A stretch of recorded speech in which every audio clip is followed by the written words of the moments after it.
What is the one major issue Melbourne is facing right now? Affordability in housing is obviously a crisis that everyone is seeing across the country, but we're seeing that here in Melbourne as well. And if you win, how you can tackle those things in first 100 days? We want to make sure that we're bringing the future postcode 3000 back.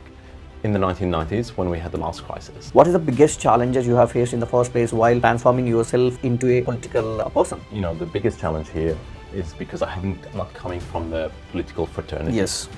So I'm not part of that old boys club, if you like. Yes. Really, Aussie politics are corrupted? I think corruption is everywhere. We've got a problem right now in politics. Does any other country immigrants or any other country citizens can participate in elections? Yes, definitely. Biggest problem every local business person faces is parking issues. Yes. What are you going to do with this? We're looking at also how can we use technology to deliver parking better.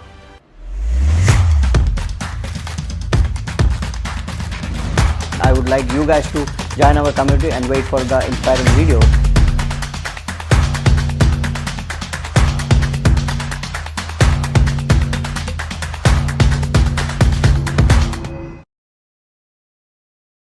Today's podcast is all about local politics.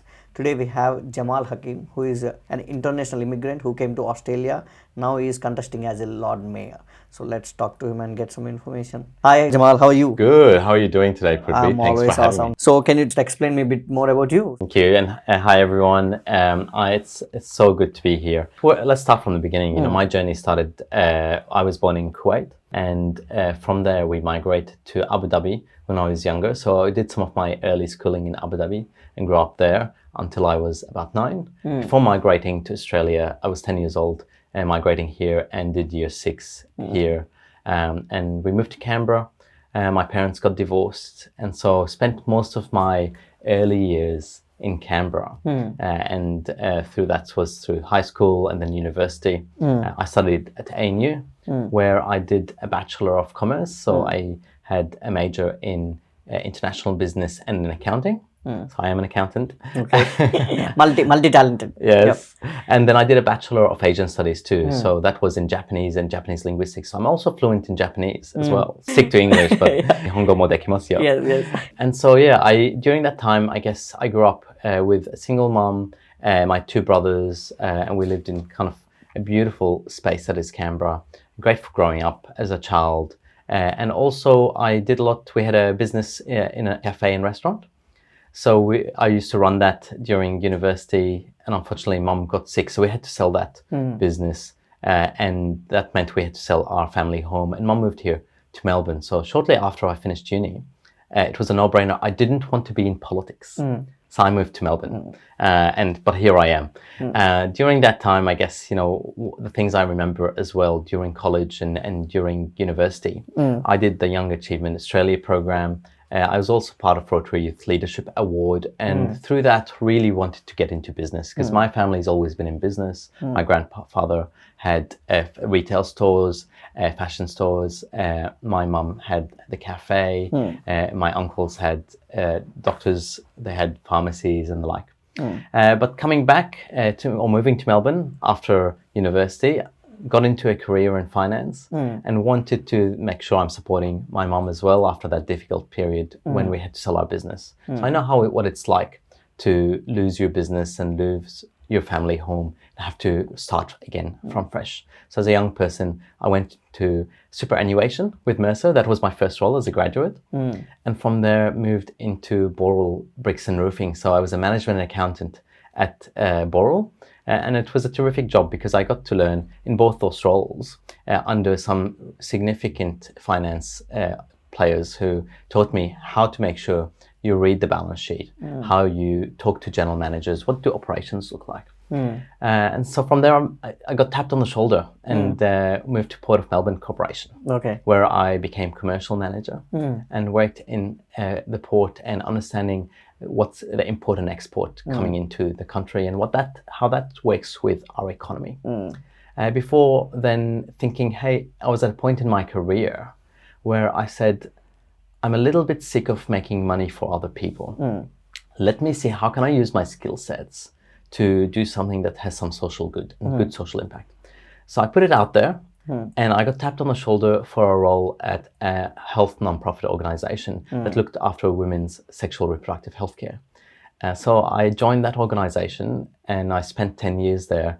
I went from CFO to COO and finally finished up as CEO in the last 4 years through the pandemic as well. And over that time, I also did my bachelor, or sorry, not my bachelor.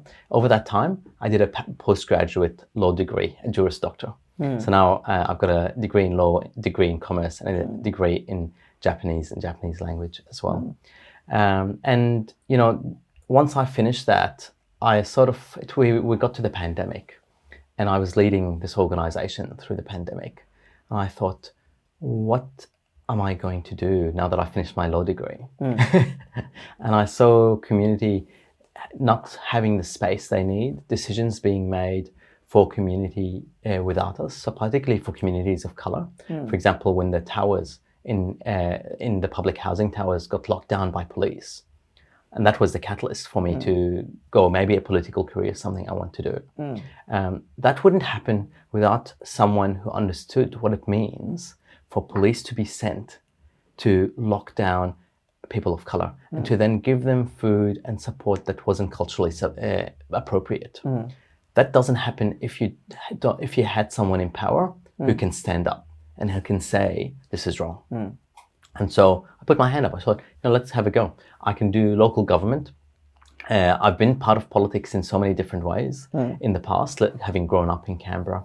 I'd been supported by chief ministers and politicians. So I gave them a call and said, hey, what do you think? Like, I've never thought about politics, but I actually want to see solutions that are based on real life, based on business people's experience, based on resident experiences, based on lived experience.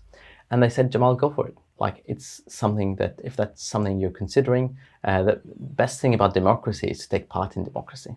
So I ran and I got elected. So I spent the last 4 years as a councillor at the City of Melbourne while doing my full-time job at MSI. And once that, I kind of got to a point where I thought, hey, I want to actually invest more in community, more than I already did, because I was quite heavily involved. So halfway through the term, I decided to resign from my role and started my own business. And it's been something that I've also wanted to do. So Hakim Consulting, I started, which is about being a virtual CEO to support CEOs deliver for particularly those things where, you've got urgent and important things as a CEO on your task list. And often those important things that aren't so urgent get missed, but they're important for increasing revenue, for supporting staff, for reducing cost. And sometimes they're not the most urgent thing to do, but they're good to do. So my business is around being the person who can come in, having been a CEO, to then take on those issues and deliver them with their team, with my team, and with a broader team with skill sets. Yeah. And that's been exciting. Yep. So virtual CEO means, they're going to hire you for a couple of hours and you go go there and just guide them. Am I right? Yeah, there's a couple of things we could do. So, for example, it could be some coaching and guidance, or it could be taking on a project in full. So say that there needs to be a restructure of the policies around HR, for example. But in some businesses, you might not have the HR director. You might not have the capacity to do that. So I'd come in and work with the business to make that happen. It might be that they'd like a new product to come in, but don't have the time to actually engage properly with their team and the external kind of clients to be able to go, what's that product, the new product they want to deliver. So I use a human-centered design approach to then deliver for them, bring in people who are product experts to work with their team and then ultimately design and deliver an outcome. So everything from small kind of pieces of coaching that are hands-on with the CEO or an executive to complete projects from beginning to end. So because I'm an early founder too, I need this guidance, because we, as an early founder, we can't leave our business and go somewhere for even a couple of weeks. So we need a virtual CEOs to be taken place and, protect our business to not to go into bad phase. 100%. It works actually. 100%. Yes. Sometimes you need someone you can trust, right? Yes. Who's done it before, who can come in and have a conversation with staff and be able, that they're going to be a capable hands. Yes. And that's what I do. Yep. Because running an organization, especially through COVID successfully, was a challenge, probably one of the biggest challenges I had in my career. And I'm really proud that we not only delivered successfully, we made sure that those essential health services were delivered across the country. And we worked with government to make sure that that happens. Yes. Yeah, being an immigrant and being an entrepreneur, being a successful businessman, what is that, like, you can earn good money there. So what is that one thing driven you into the politics seriously? Just I wanted to know that. 100%. And look, I've actually also got 2 other startups that I'm working on, but I've had to put them on hold because of this. And you're right, I could choose a business path, and I've got that path, which I love as well. But why now, and why is it so important to me, is because decisions are being made for us without us. And when I looked around, there are hardly any politicians that are coming from a principle base to represent us. Everyone's part of a faction, they're part of a political party. Yes. And so they don't really represent us. They pretend to. And they talk about multiculturalism. They talk about the community that they support. But in fact, they've got vested interests that they deliver for. And that's not necessarily us. So I said, you know what? I'm going to have a go. And I want to represent our communities because I know I can do it. I've got the energy. I've got the expertise. I've got the backing. And I want to see our community thrive across the board. Businesses, residents, our multicultural community, people who aren't getting their voices heard. And if I can do that, that is much more impact than anything else I could do right now. Yes. And so there's an opportunity for me to be able to do that. And I think that by taking it, I can deliver for Melbourne, for our community in Melbourne, and for the broader community in Victoria in a way that I would be really proud of, and would mean that we would actually have a completely different future, one that is livable, one that is global, but local right here. What is the biggest challenges you have faced in the first place while transforming yourself into a political person? Yes, good question. And you know, the biggest challenge here is because I'm not coming from the political fraternity. Yes. So I'm not part of that old boys club, if you like. And if you look at the fraternity, they look all the same. Yes. And in fact, they just keep revolving door of the same people. So we've got to change that. So for me, the biggest challenge has been I'm not inside the club. But actually, that's my biggest opportunity because I represent people who aren't inside the club. And I think this is the problem with politics right now, is we've got people who are too comfortable. They finish their political career and end up in $1 million jobs that just come out of nowhere. Okay. And you go, what's been happening there? So there's vested interests. So that's been a challenge for me because then I haven't got that backing from the political parties or from those old sort of entrenched puppet holders, if you like. But I think that's good. The other challenge has been, as a person of color, as a queer person, the attacks or the kind of behind the scenes racism, homophobia is all there as well. Our communities are ones that have been challenged. And we're only allowed to get to a certain stage. And after that, can you just sit down quietly? Yes. They don't want us to be heard. They don't want us to challenge the status quo. But in fact, by us challenging or by us coming in and leaning in, we can build a better nation. We can build a better city because it takes everyone to build a city that is great, that is the most livable in the world. Yes. Those different perspectives don't create a division. They actually create better strength. And that's what I think we can show in Melbourne. Like, we can be stronger together because ultimately, we're all humans. Yes. And most of what we all need is the same. It's just the way we go about it might be different, and we've got cultural nuances. So we've got to come into a way of actually making sure that those nuances, those differences, actually become an asset as opposed to a liability. And so I'm really proud that, I've worked to, with so many different parties and supported so many different communities in a way that means we can grow, we can thrive, and we can flourish. And that's what I want to do as Lord Mayor. I absolutely accept your points because I'm related to those things because I have seen those things. So is all Aussie politics really corrupted? So from your conversation, I can sense only that point. So yes. Really Aussie politics are corrupted? I think corruption is everywhere. We've got a problem right now in politics. Trust in politicians and in political institutions is an all-time low, particularly with young people. And when you look at migrant communities especially, even lower. So that's a problem. I was talking at the United Nations Intergenerational Forum, and the topic was around democracy and trust in democracy, and politicians in particular. And that trust index is so low that what people are seeing is that politicians will say anything to get voted in, and then they will do whatever they want ultimately, and it doesn't benefit communities. So we've got to bring trust back up, and that is a form of corruption, because what's happening is they're really delivering for self-interest, for those donors, for the people who are swaying the vote, whether it's through the media, whether it's through buying votes by putting things together that just don't work, but actually for one population or another, or whether it's through those backhanded deals that happen in politics. So it's not corruption in the sense that we think of, like someone walking across the road and handing over a wad of cash, but there is corruption. But to combat corruption, we have to rebuild trust, and we have to bring in ways to do that. And that includes, for example, donation disclosures. So for me, donation disclosures are a must.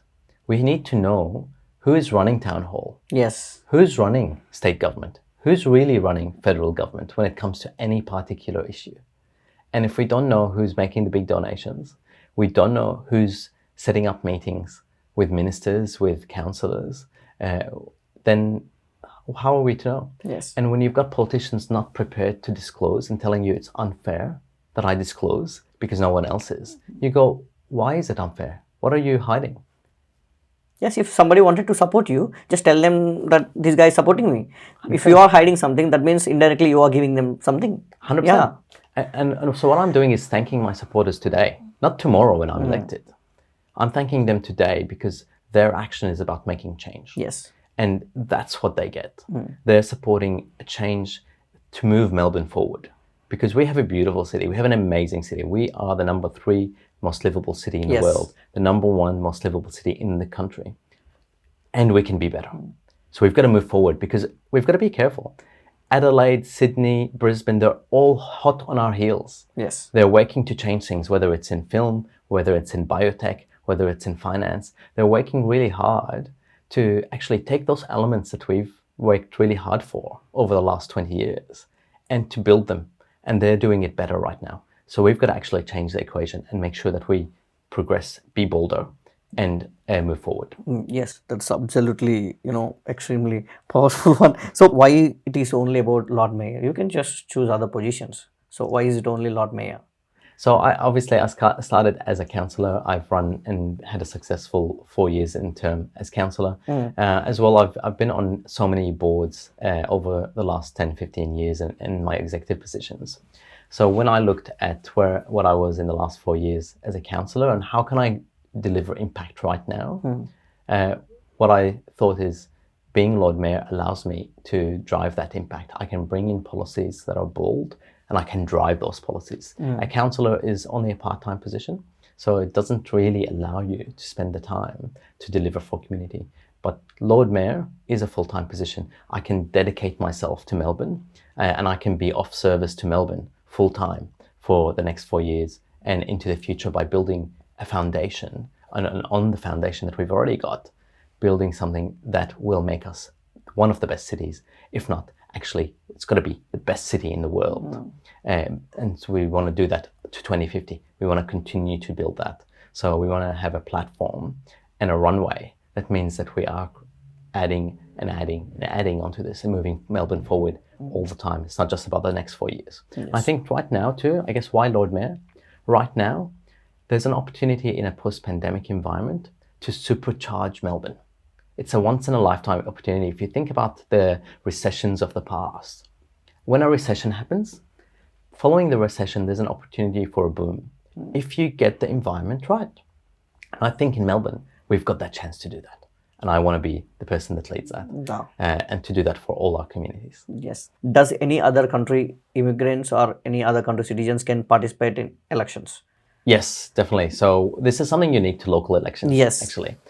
So in local elections, only here in the city of Melbourne, any resident can actually vote in the local election. They have to register in the role, so registration has closed. But many don't know that they can do that. So whether you are an international student, whether you are an international resident that's working here and living here, as long as you're living here for more than a month, you can register to vote. In addition to that, businesses can also vote. In fact, they've got 2 votes, which is quite controversial as well. It's something that needs to be looked at because each vote should be worth 1 vote, not to. But it means that businesses get a say, which is terrific, because every single person who's got a stake in the city should be able to have a say, particularly those who are operating and living here. It should actually also be equitable, and that's something we want to look at. So one of the things I want to make sure when I'm elected Lord Mayor is that we're doing a review of transparency. We're making a review of all these election laws with the state government and following the recommendations from the Corruption Commission, from the IBAC. Because what was shown in that Corruption Commission review is that there are some things that need to be put into place, such as donation disclosures. Another one might be around the number of votes that people get. Businesses, why are they getting 2 votes versus 1 versus residents? We've got now a really big resident population in the city of Melbourne, 50,000 in the city itself, in the Hoddle Grid, about 18,000 in Docklands. And with South Bank, that brings us to a total of around 90,000 residents in high rise. And then you've got another about 100,000 across the rest of the municipality, with a voter base of about 110,000 in the end. So it's really important for us to make sure that it's equitable, that we're supporting every single person who lives. And it is very unique to local government that actually any resident and any business can also vote regardless of their citizenship status, which is terrific. So, do you really think that international immigrants participating in the elections will change the results? Not necessarily. Look, it'll add to the results. It's an important equation. I think one of the problems is not as many people register to vote. And I did a campaign in this election to make sure that international students in particular and international residents know that they can vote, because I think their voice matters. Because when you know that your voice matters, then you can ask for things that actually impact your life. And we know that their needs for those living in our city are different.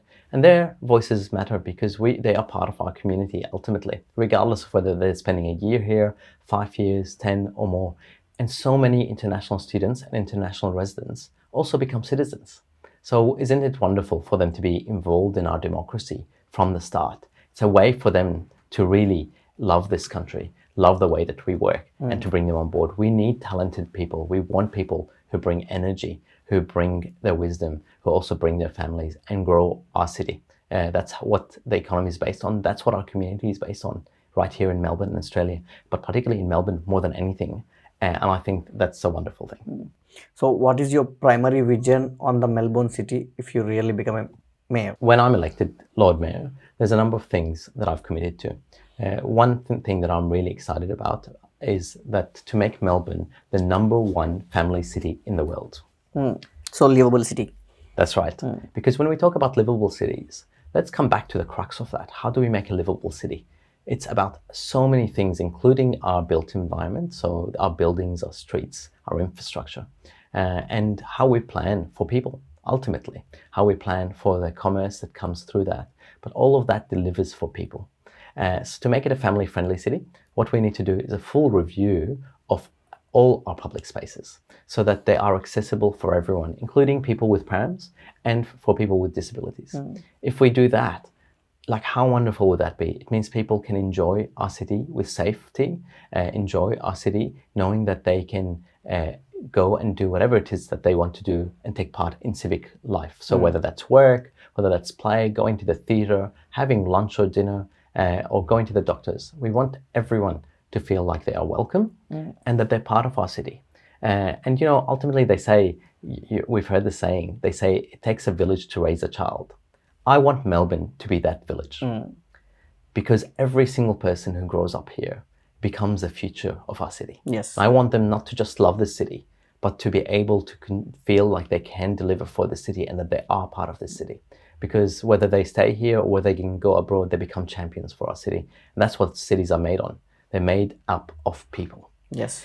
Part of this family city initiative as well for us, apart from spaces. So we are, the space review means that we can put a plan in place. So we're delivering infrastructure, everything from parks to walkways to lifts so people can get access to things. Our first project will be a lift behind Flinders Street Station. I don't know if you know the clock. Yes, hub. I know. So we've got to do that review so we can solve these things. And so right there's a staircase that winds down to the north bank of the river. But did you know how many? There's about 6 to 9 people with prams every day who carry a pram down those stairs, and older people, people with disabilities, and so many people who can't go down those stairs. So they have to go all the way around and probably about 15, 20 minutes to get back to that same spot to be able to go down. So we're going to install a lift there. Really simple.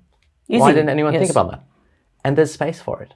And that's the first project as part of this review. We've already identified one, and the review will find more. We then will look at toilets. Did you know?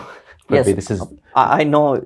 When you say toilets, 80% people doesn't even use public toilets. Trust me, they'll just knock the doors of some restaurants or some cafes and tell, "Can I use your restroom?" That is going on. 100%. It's a problem. And you know why? Because there are no legislative powers for toilets anywhere. Not local government, not state government, not federal government. So what I'm saying is, at the City of Melbourne, we're going to take responsibility for toilets.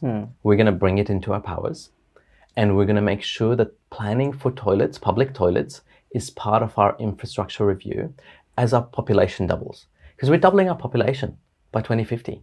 So what we've got now doesn't fit. So we have to make sure we plan for the future. And right now there's a lack of toilets in Docklands on Victoria Harbour. There's people coming out of the ferries when they're coming back in the evening, and they're creating waste in spaces where people are living. So I'm going to make sure that there's a toilet there, whether it's using the existing trial we've got a 12-month trial that I championed at council, make sure that that trial succeeds. And if it doesn't succeed, I'm going to build a toilet. And I want to make sure that we're building toilets where they're needed, but not just that. I want to make sure those toilets are also accessible for families and people with disabilities. And when I say families, for every member of the family, so whether it's fathers or grandparents. So I don't know if you know, right now, if you go into the men's toilet, there's no changing table for kids. Yes, we don't have. So what's that telling you? There's a syringe basket, Yes. but there's no changing table. It's telling you that men can't be responsible for kids, can't be carers, which is ridiculous. You know, men are capable and should be also able to be responsible for looking after kids. That's what gender equity looks like. And so we start by putting them in places and giving a signal to men and to women that whatever family unit structure you look like, you're welcome and you can do it. And so that's what the family city policy is about, putting those environmental and structural changes in place to deliver on that.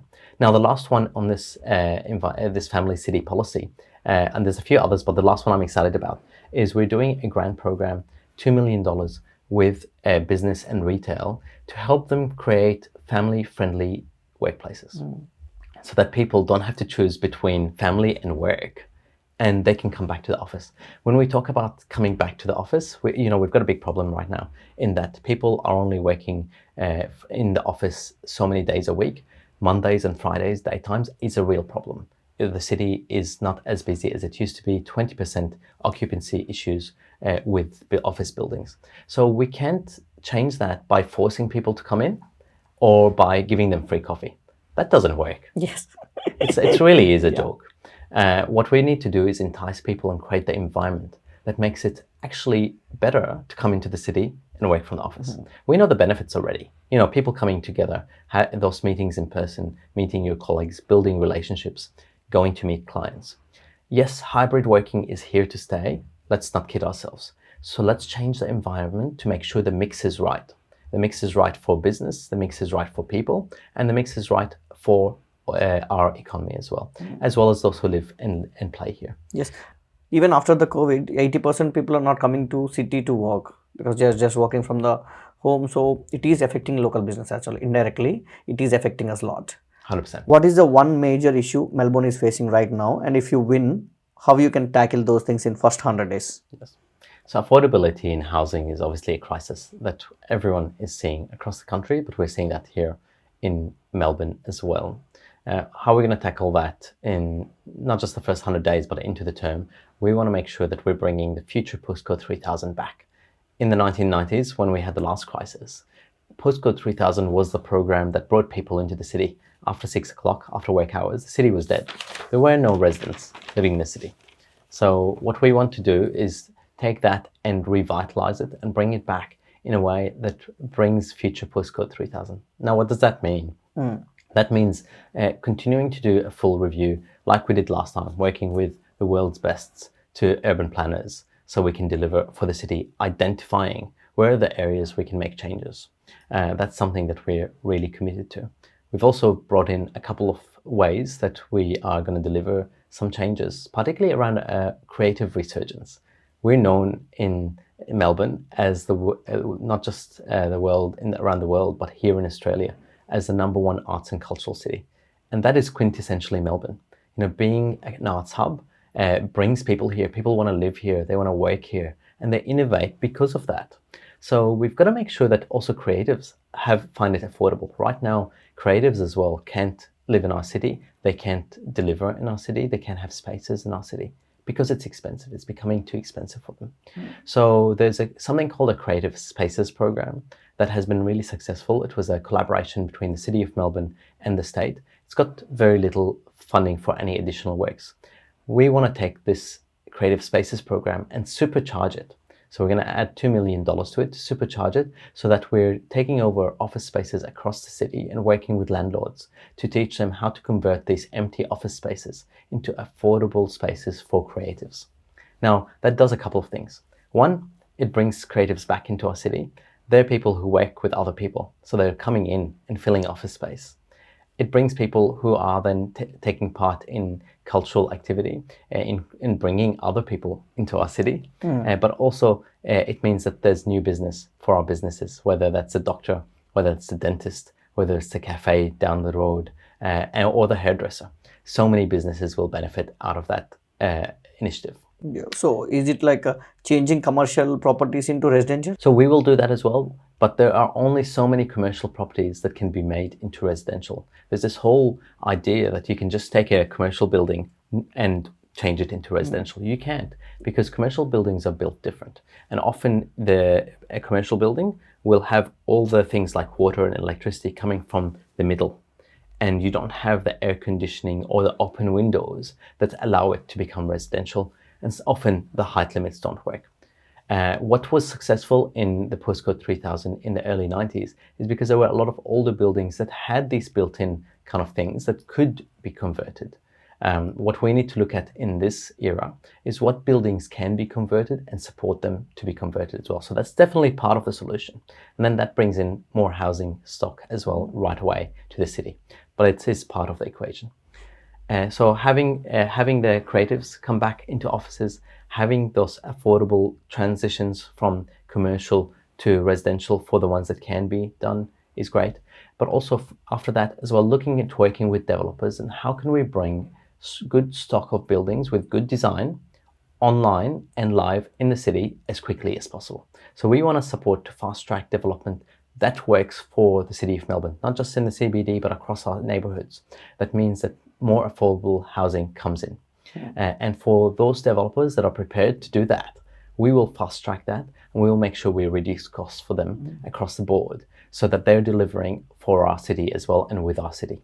And that's why Michael Smith is one of our candidates running as well. He's an architect. He's been prolific in talking about this and he's been part of this future postcode 3000 commitment. So in this future postcode 3000, so you guys are giving any incentives to the building owners to convert them into residentials? Because if you really concentrate about the real estate, commercial property gives you a little bit more revenue than compared to the residential. So how does it work? If a person need to accept it and convert his commercial property into residential, like he need to be satisfied. So are you going to fund him or like, give incentives to make sure that he is satisfied? So the incentives is around them being able to really make any money from their building right now. So the problem we've got is some of those third grade buildings in the city are no longer being housed by offices. So they're empty. A lot of them are empty. So there's an opportunity for the right buildings to be converted. So we'll work with them and provide guidance to make sure that that happens so that they become, again, a viable building for those business owners, for those landlords. It's something that's really important. But that's not the end all. Really what we need to do is make sure that we're getting new builds that are fast-tracked to deliver affordable housing. So using sites for City of Melbourne land, for example, and state land that delivers affordable housing as well, and making it as easy as possible, cutting that red tape, because that's part of the business issue, right? The costs of red tape. And what I want to see is a city that makes sure we're delivering solutions, not problems.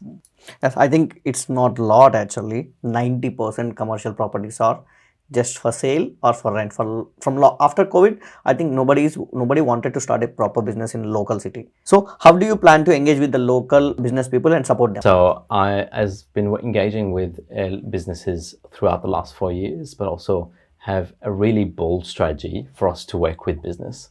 70% of businesses in the city of Melbourne are small businesses. They're businesses that are run by individuals, by families. And if you think about the composition of the city of Melbourne, 60% of our community was born overseas or their parents were born overseas.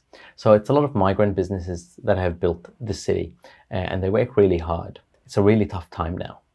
They're often feeling unheard. They're not part of the conversation. Whether it's local government, state government, or federal government, they don't feel like they're getting what they want. There's a few people, maybe in big business, in certain businesses that seem to always get heard. They're the ones who are always sitting on committees. So what I want to make sure is we're democratizing the economic policy of the city and working very closely with state, federal, and private to deliver something that delivers for Melbourne well into the future, short term and long term to 2050. And what does that look like? That's about something called business improvement districts. So these business improvement districts have been done across the world. There's thousands of them, and they have been so successful. We need to bring global things right here in what I call global heart and local action. So as a global city, let's bring these solutions that work everywhere else, whether it's London, New York, and make sure that we're delivering them here in a way that is Melbourne-centric. So we've come up with the experience improvement districts. These experience improvement districts relate to what Melbourne is. We are a center of experience, whether it's arts and culture, whether it's innovation and business, and whether it's living here. People live, work, and play in a way that is so quintessentially Melbourne. And we know it. That's why we live here, right? Yes. Because we love Melbourne. Yeah, I seriously love Melbourne. Many people ask me, why do you want to leave Melbourne? Just go somewhere and, because the climate is so hard here actually. Because we don't know when it changes, we don't know when it rains. That's Trust me, right. really, it shows 4 seasons in single day. So that's fine. But I don't know why, but I literally love Melbourne. I don't want to go out. How much hard time it gives me, I'll be staying here. 100%. Yes. And so Melbourne's got to do that. Otherwise, what's the point? Because it's a city that really thrives on our culture. It thrives on our sport. It thrives on those experiences. So what we want to do is these experience improvement districts. And these districts are about bringing business onto the table. So they've got power, sharing that power. And they're making decisions in relation to what's being delivered for business. We want to drive $150 million over 5 years to deliver for business, by business, with the support of government. And so that would be an equation that includes some investment by business, which then is that City of Melbourne as a local council would then co-spend the same amount as well. And then we would work with state and federal government to invest and bring a higher ROI before we've even started. So for every dollar that business then invests, they're getting a $6 return before we've even started. And that's how we can then magnify the impact and deliver for the city and deliver for the economy as well. And businesses often, they tell me, when I talk to businesses every day, they say, Jamal, we want this or we want that, whether it might be around lighting or safety or fixing something in their local area. And they say, why can't council do it? Or can you just let us do it?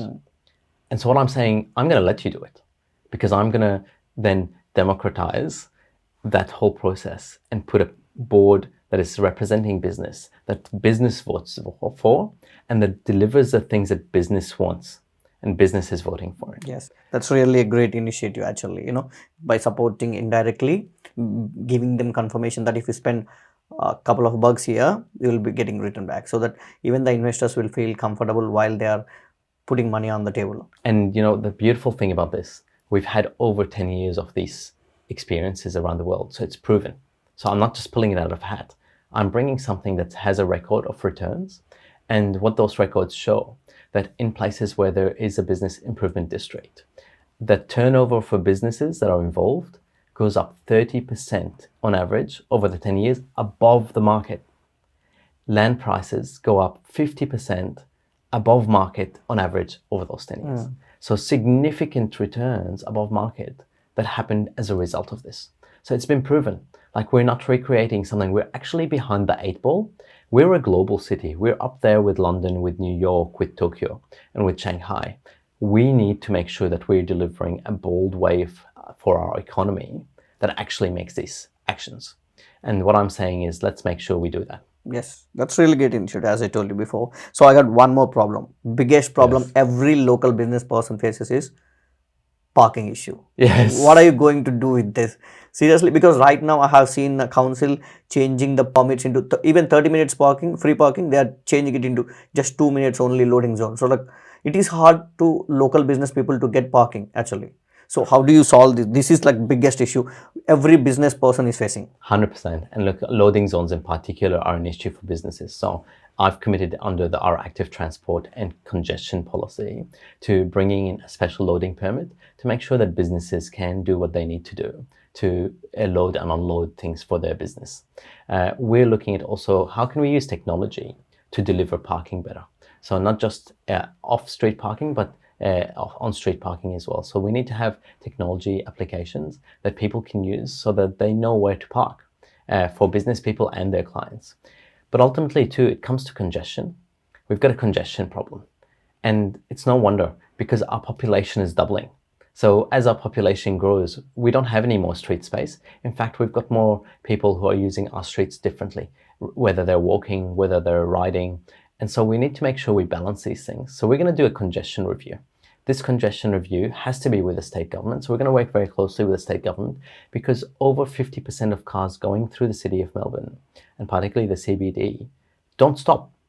Yes. They're just creating congestion. Yes. They go north to south, south to north, east to west, west to east, and they just create congestion. We don't want them coming through the city.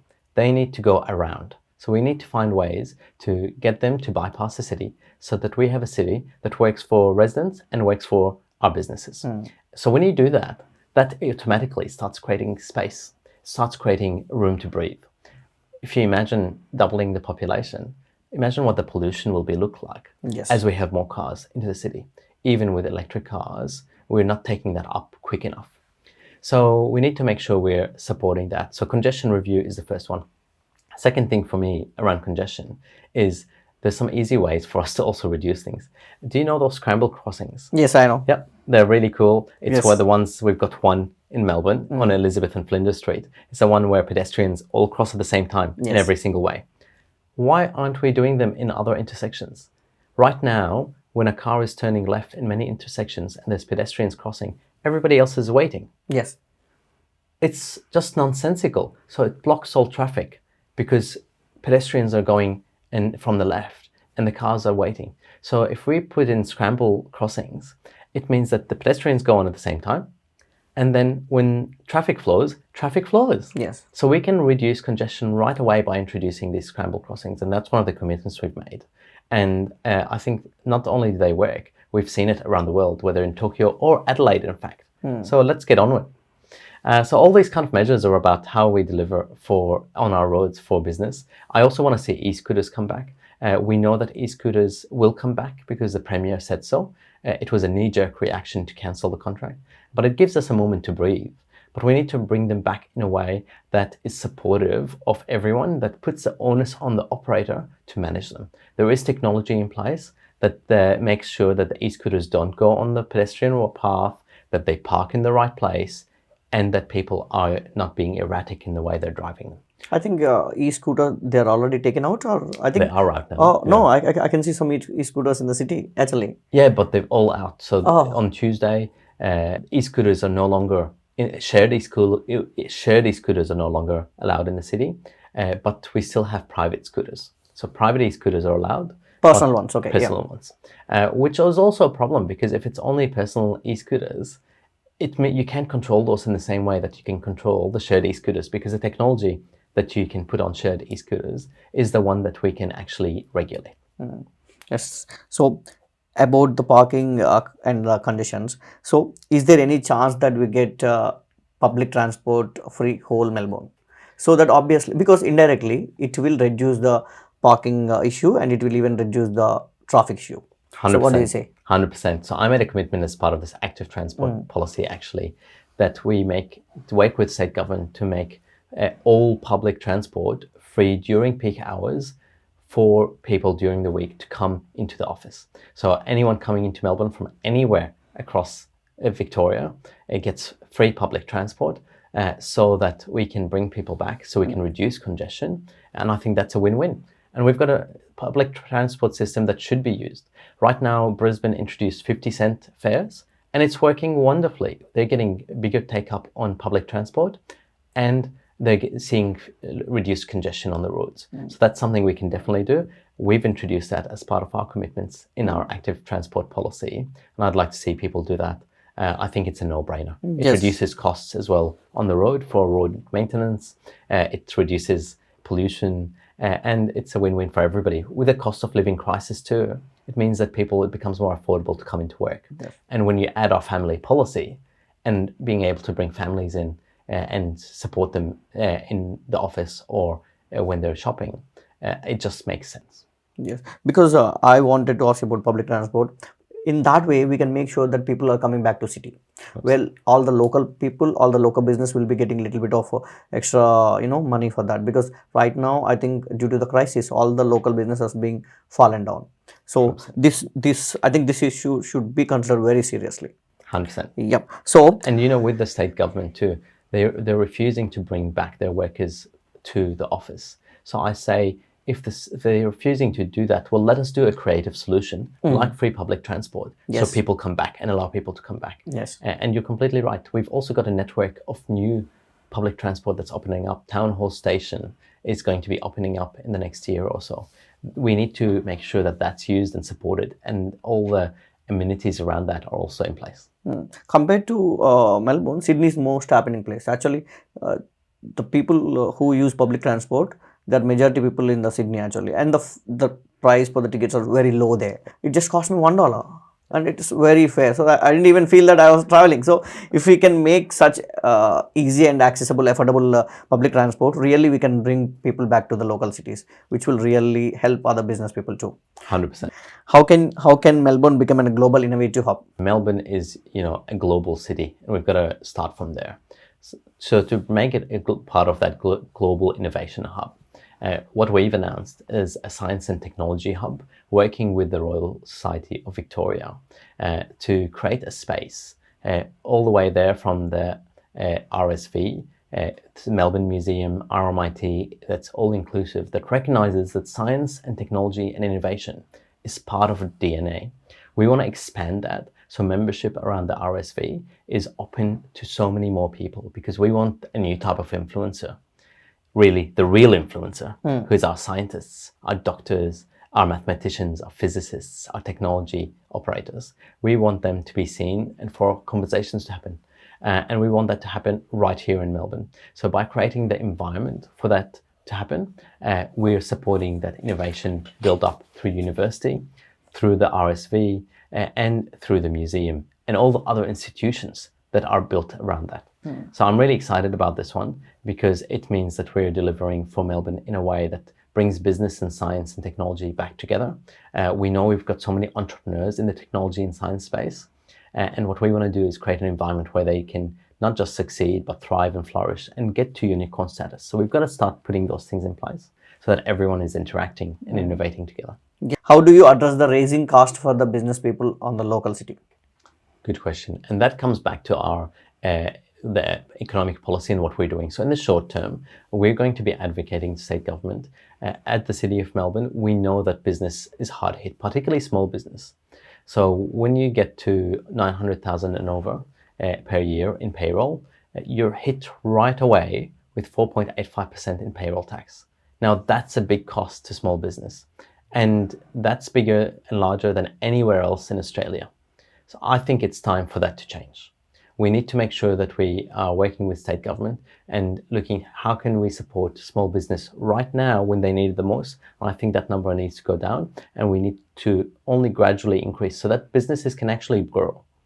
They shouldn't be having to immediately get that cut. Right now, what I hear from small business is they get to a point and it's better for them to be smaller then bigger. And that's why we see some businesses fail, or they're only opening for so many hours because it's not worth them Yes, opening more than they that. just open only on weekends. That's it. 100%. Friday, Saturday, Sunday. Yes. 100%, because otherwise what happens is they're paying additional tax in a way that disincentivizes employment. It disincentivizes them making more money.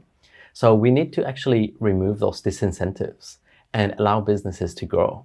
And so we're going to advocate to reduce that payroll tax, similar to what has happened in the regions. Regional payroll tax is 1.2125%. Now that's a significant difference. But I want to say, the city of Melbourne is under a lot of duress right now.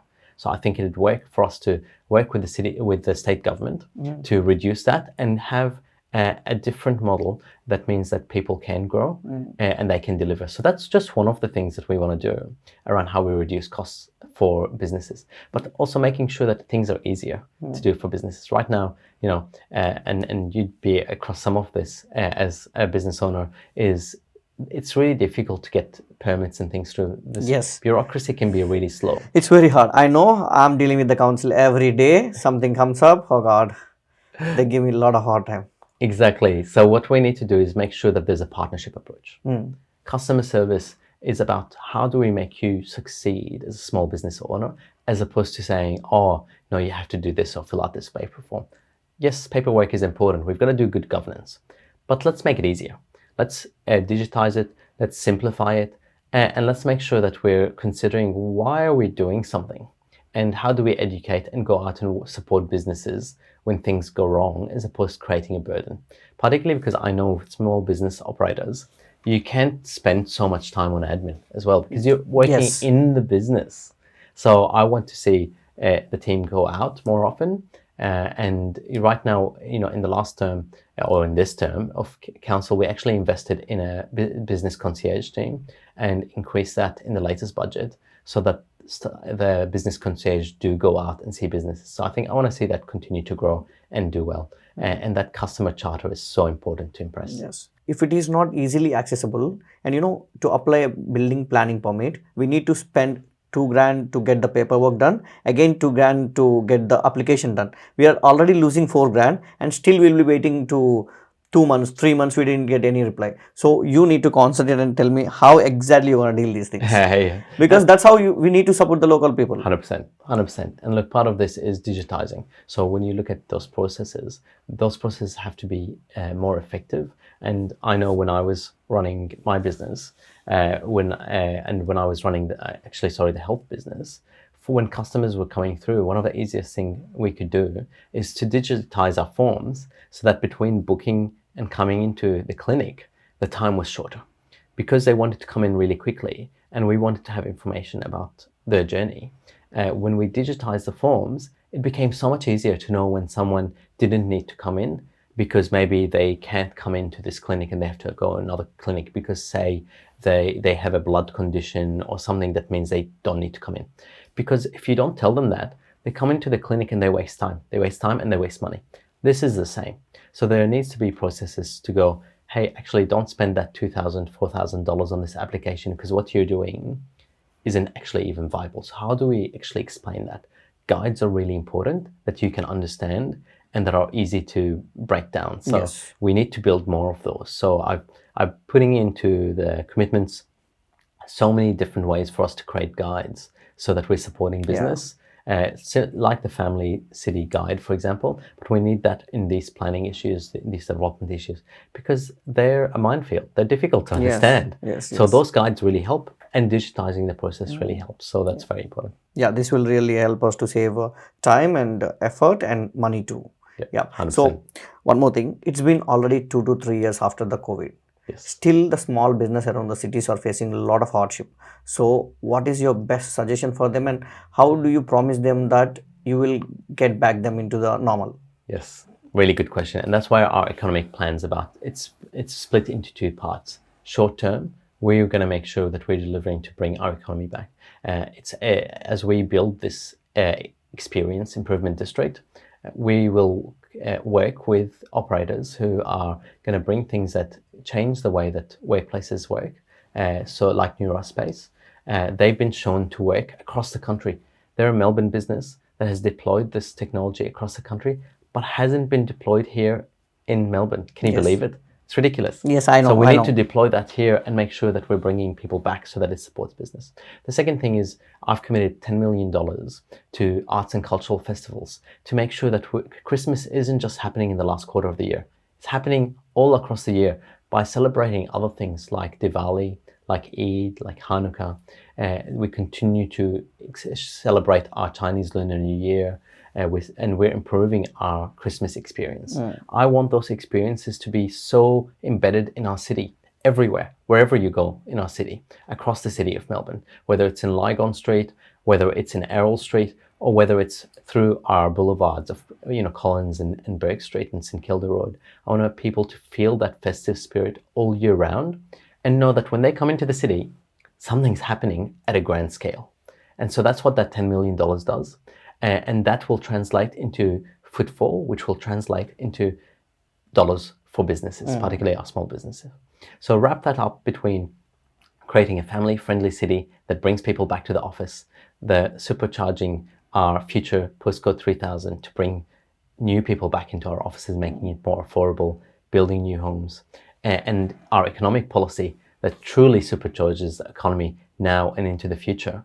We're bringing footfall in, we're making it safer, and we're increasing the outcomes for businesses everywhere as well, daytime and nighttime. Yes. What are your plans to bridge gap between different communities in Melbourne, and at the same time, how you are going to attract the international investors?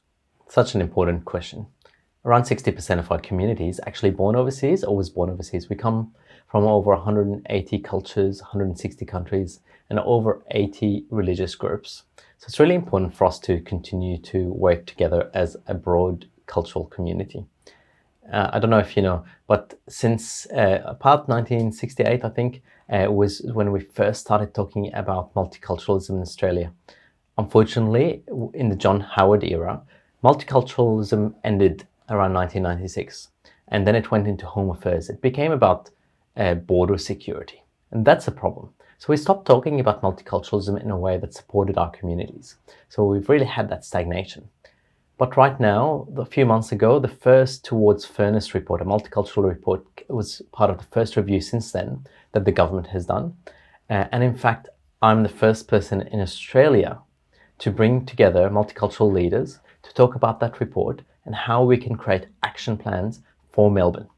So what I'm committed to as part of my multicultural policy is what came out of that multicultural review with leaders. And that's number one. We're going to bring a multicultural advisory body that reports directly to council. This body will then be involved in making sure the integration of our broad cultures across every part of our community and our policies. So it's not just about multiculturalism in silo. It's about making sure that we build an environment and a space for everyone, so we're understanding each other. Number two, young people are a big part of this question. The average age of the city of Melbourne is 29. And particularly young people of color and migrants feel that like they might be outside. They might be outsiders. They might not have a place that they belong. We want them to belong. We want to make sure that young people are part of the equation. So we've created a young advisory body that will also report directly to council, because we need to build for young people. And to do that, they need to be part of the conversation, because they're ultimately going to be the ones who are going to take on the future. So those two bodies are really important. Now, the third thing we committed to, when elected, we're going to bring together a grant program that will give money to young people to deliver services for young people by young people, so that we're actually supporting young people to create things. So whether that's a podcast studio, whether that's creating something that brings support for community to bring young people together, or having something that teaches people their culture through Mahjong, for example, for our Chinese community. We're going to also add mentoring with that. So the program isn't just about giving money to young people to do something. We actually have to mentor them so they're doing it successfully. That's the key. So bringing in and enlisting mentors that work with these young people to deliver, and so that they can grow as well. Now, they're just a few of the things we've committed to. The big one as well around cultural understanding is the $10 million for arts and cultural festivals. We are so proud of the way we celebrate our cultures in Melbourne. To do that even better would mean that we're bringing people to create an understanding of culture. And that's why I want us to make sure we add to their calendar, Diwali, Eid, and Hanukkah, and those celebrations of people who feel like they aren't getting the time and place. And then we're going to make sure that other celebrations like Christmas, like Chinese New Year, like the Greek festival, the Italian fiesta, the Spanish fiesta are supported even more, so that they are bringing their communities together with the broader community, and we actually all get to celebrate together, understand and learn from each other. Because through dance, food, song, culture, we get to know each other's similarities, we get to know the things that make us special, but also we can all celebrate in a way that is really positive. And that really brings people closer together.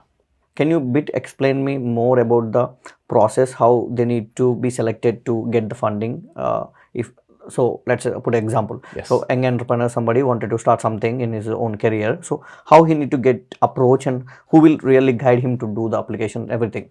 100%. So really, when it comes to our entrepreneurship programs, we need to support people to be able to access grants, to be able to access the environment that works for them.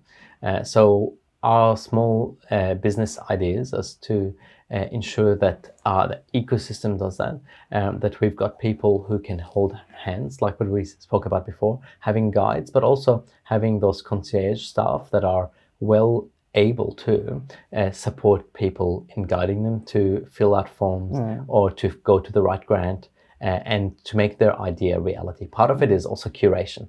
So say you want to start a business that is in tech. So it's really hard sometimes to know where to go, what sort of permits you need, what sort of things you need to do. So having guides that advise you on how you structure your business or which department you need to talk to or who you need to talk to is actually a huge help. And I want to make sure that our concierge team is delivering that through the concierge services, and it becomes about looking after the entrepreneur and the business person as a customer as well. So that concierge customer experience is so important. And from that, we're really holding hands of our entrepreneurs to succeed in our city, because we want them to stay, we want them to grow, and we want them to ultimately become unicorns. So how do you support international students, and how is your campaigning going around them? Fantastic. And I was an international student in Japan myself. Yes. So I really understand what it's like being in a country that that's new to you, that you don't know how the system works, where to go, where it might feel unsafe at times because it's different, where the language is different as well. So there's those language barriers, and you don't have that emotional and family support around you. So to do that, we've got to make sure that we continue to support programs like The Couch and others, where people provide access to services for international students. We're the #1 experience city in Australia for international students. I want us to become the #1 in the world. And to do that, we've got to make sure that there are spaces for international students to be able to use and feel safe. For example, international students have told us that they want a space where they can drop off their bags or other things in the city, a hub where they can rest as well, when they're studying, when they are shopping, and when they're going about the city. So we need to have something like that, a hub. And it's really international students are best to tell us what these things are. So what I'm committing to is making sure we're working with our international students to deliver for them, by them. And that's, in essence, the whole ethos of what I'm talking about in our policies, is working with people directly, giving them voice and empowering them to be able to do things with the support of local government. So there's already grant programs in place. Unfortunately, often accessing those is difficult, and we're adding some more grant programs that makes it more accessible. Having those spaces is really critical. Yeah. Do you really think that we can make Melbourne as a smart city? Melbourne is already... Because we had this conversation before a couple of days. You told that we can't put something in the local city, like in the CBD. Because I was like shocked. Because Dubai, if you compare with Dubai, with no experience, they have made extremely successful city. And if you see Dubai, everybody is like, let's go and settle in Dubai. They have made their cities into extremely visible and smart. So why can't we change Melbourne city into that? That's right. And we need to. We've got to move with the times. And that's why the Science and Technology Innovation Hub that we've released is about doing just that. So we've got a program with that. We have committed money to make sure that we're delivering a smart city experience as part of that hub that will tell people what's going on. from a science and tech perspective. So we're talking about a public artwork that is also part of science, that is engaging with the public. And that's just the start. So we need to make sure technology is a critical part of council, as well as technology that allows businesses to also expand and grow.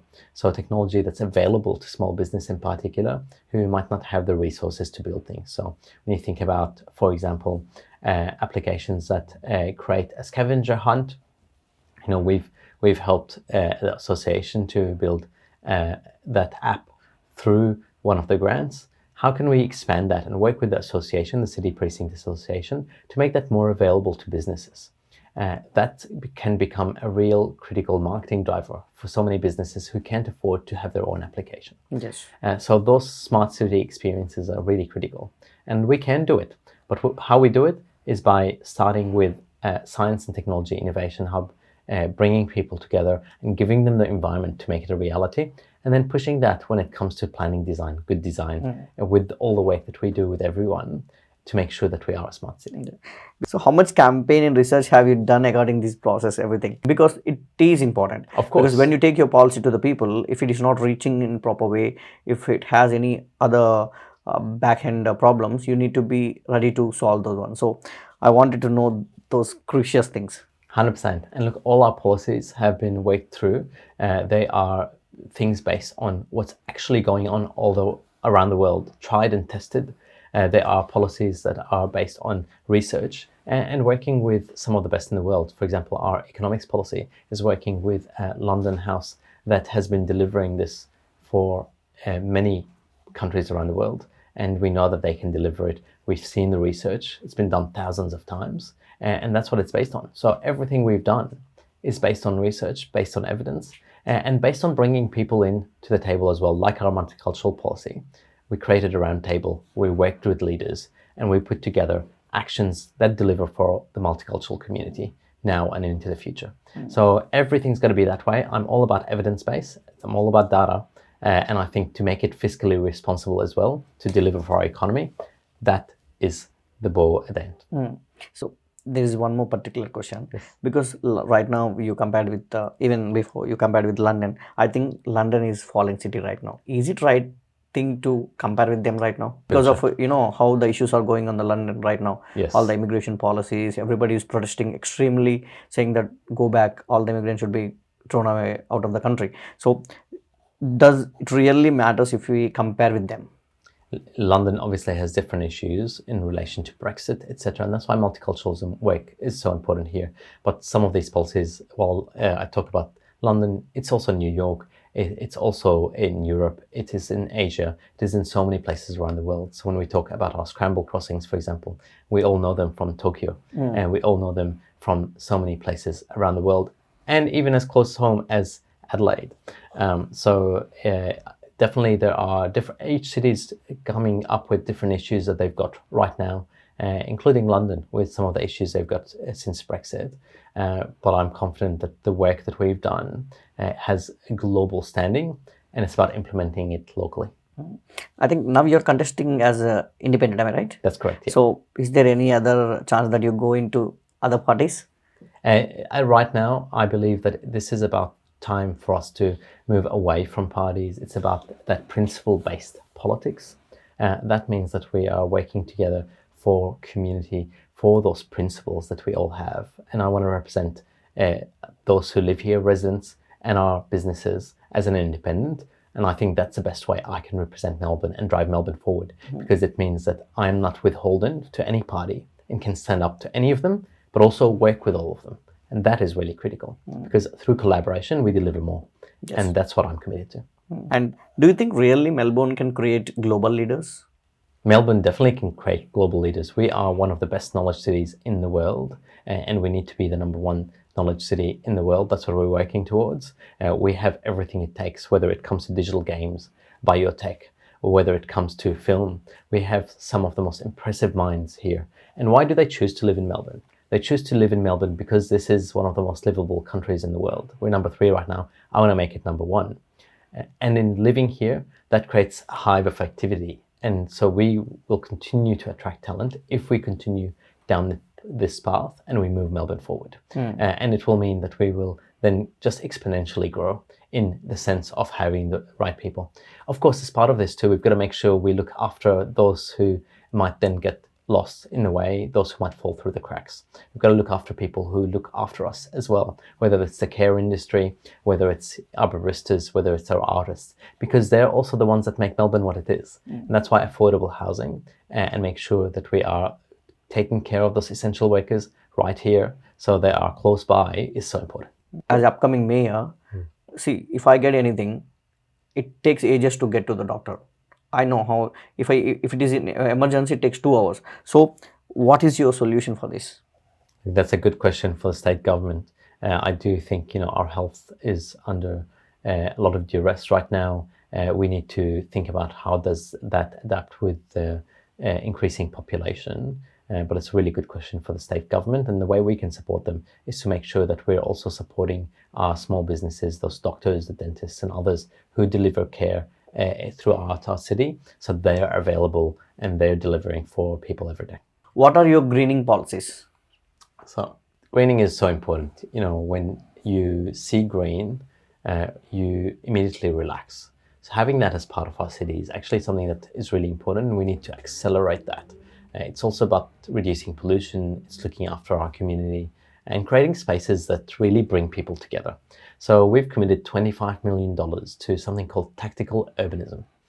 We want to bring together really quick ways of looking after and judging up and rejuvenating our boulevards. So whether that's Collins Street, St Kilda Road, Burke Street, or Harbour Esplanade. I want to build those spaces so that they become spaces that people love, they enjoy, and they use every day. For example, down Harbour Esplanade, we want to connect Docklands and make it a safe space that is also heat resistant so that people can enjoy that space and come together. That includes parks that will come there. We can pilot, test, and see what works for community. Importantly, I want to do that with community because it's places people live. Yes. So, for example, say there's more kids who want space, that then we have more of that. And this tactical urbanism is sort of like Lego. So if you think you can put something together, it doesn't work, take one bit apart and put another bit there. And we can plonk it on top of the concrete. So that gives us a chance to be able to test things in around, a 5-year period, 10-year period, to see what is needed for community. And then when it's right, then putting a permanent there. Because sometimes some of these spaces as well, it takes a long time for government to actually get to the point where they can put something permanent, whether it's financial or whether because other things are happening. So tactical urbanism means that we can do it quickly and we can do it in the interim while we're waiting for that opportunity to do the permanent feature. But it means when we come to the permanent feature, people have told us and they've lived there and they've told us what they want. So that's for our boulevards. Down St Kilda Road, down Collins Street, what I want to also make sure that they're lit and fun all the time. So those fairy lights on those trees, down St Kilda Boulevard and Collins Street, so that people feel joy when they come to the city and they are walking around in our beautiful city and they see that joy. And we want to put things artistically that also celebrate whatever's going on, whether it's Diwali, Christmas, or another cultural festival like Chinese New Year. Now that's just for our boulevards. Next one is making sure that we're supporting our high streets, Lygon Street, Errol Street, and other shopping strips across the neighborhoods. I want to beautify them in a way that makes them where people want to go, because I know small businesses are impacted by this. So by greening and by creating spaces that people feel joy and feel like they want to be there, making them safer through lighting, then they will bring more customers, more footfall. And it'll also mean that communities interacting. We all go for a cup of coffee and have a chat with our friends, right? And our neighbors. So that's what I want.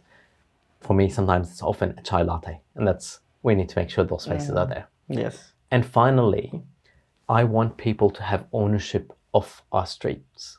When you go to Europe and to Asia, people have a different sort of public ownership of land. They go outside and they do things, whether it's a vegetable garden, whether they're doing yoga, whether they're putting a plot of land and putting some beautiful greenery there. So what I want is to create a licensing scheme so that we can collaborate with residents groups and owners corporations. So we can put greening in front of buildings, particularly where we've got high rise density, but everywhere else as well, so that we are creating, from a tactical urbanism perspective, ownership of land which is otherwise empty, polluted and hot. So we want to fight that heat effect and create beautiful spaces. So when people are walking around, they feel joy, they feel better about themselves and about our city, and we reduce pollution as well. So we're all breathing good air. So that's the greening plan. It's going to happen everywhere that people want. It's working with residents. I'm not going to say, hey, it's only going to happen here or here like others are doing. I'm going to say, you tell me, you're residents of this city, let's find the right corners to support you, and we will deliver that. One of the ones that I know is in need right now is at Drill Hole Community Garden. That needs some work. That's really been not working. So I want to put an outdoor gym. The community, there's a lot of young people. There's also a lot of older people. They tell me they want an outdoor gym. They also want a kids' play space and some more greening. So I'm committing to that as part of this concept, to bring those greening, that outdoor gym there. They're the sort of things we're going to do. It's really exciting. So how does Melbourne is going to look under your leadership? And if I'm elected Lord Mayor, what I want is a Melbourne that is welcoming, it's democratic, and it's flourishing. It's one where you walk down the street and you truly feel like it's part of your city. You feel that civic pride. You go, this is my Melbourne. It's one where no matter where you come from, you feel like you belong. So you've got the shops there that address your needs. You're supporting business and business supports you. You live locally and you can access everything locally. That's what's important. But you can also see the global heart of our city in every direction. It's green, it's one that is well lit, it is one that recognizes its heritage, and it's one that builds a global innovation city, one that is driving forward into the future to make us global leaders, not just now, but well into the future, so we stay ahead of the trend. And that's what I want. I want everybody to be able to flourish here. I want everyone to be feeling safe here. And I want everyone to feel like they can build a family here, whatever that might look like. Cool. What is the major problem you faced in Australia as an immigrant? So as an immigrant, fitting in and finding a place where you belong has always been the challenge. And I really feel for those who are coming here and making lives here. Often, the biggest thing is you've got two identities. Your identity as a migrant, then your identity as an Australian. And that's something that's difficult for people to really come to a conclusion on, because you might be pulled in two different ways. I've grown up to really celebrate that, in fact, and I think that's our strength. But it's really hard when you don't have the support around you. For example, I grew up in a single parent household with my mother, who did everything she could to support us and really built a safe home environment. So I was really privileged with that. She did everything for us, despite not growing up in a very wealthy family, but we had everything we ever needed. So I felt safe at home. But you also didn't necessarily always feel like you were part of the environment you're in. So I've always wanted I love Australia and I love our country.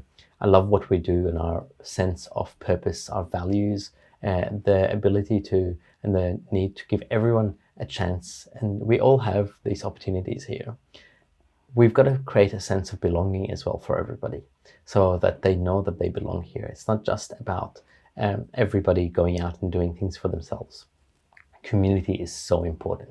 So that sense of belonging for everyone with their community, whatever that might be, is so critical, and how we bring communities together across the board as well, and recognize the difficulties they might have. So whether it's because of whatever those difficulties might be, it's so important for us to bring those together. And those same difficulties are the ones that I've faced growing up. And that's why I'm so passionate right now about ensuring everyone gets their voices heard. Being an immigrant and reaching to this point, and now you're going to contest as a Lord Mayor, what is the best advice you give me? There's so much I could give, and I think about what advice I would have liked to receive. I think for young migrants, what I would always say is never let anyone put you down or tell you that you can't do something.